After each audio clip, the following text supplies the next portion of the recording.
as you can see, there's no grass anywhere now.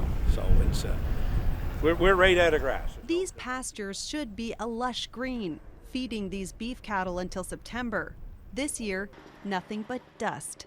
For farmer David Francis, it harkens back to the drought of 2001. I just talked to a neighbor of mine last night, and I said to him, I think we're a lot drier than 2001, and he said the very same thing. Yeah, our potatoes are really suffering this last week.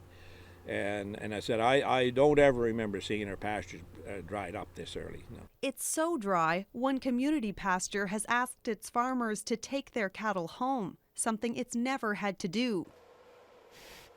It means beef producers have to use their feed early, and as demand for cattle feed surges and supply shrinks, the cost is growing.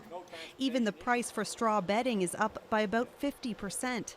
For dairy producers, the heat is causing milk production to drop. Most certainly it's affecting the dairy production quite dramatically, and the amount of forage that's going to be have for winter stored feed is it's going to mean that some people may have to cut back in their stock if they can't find feed. It looks to be most certainly an expensive year for farmers.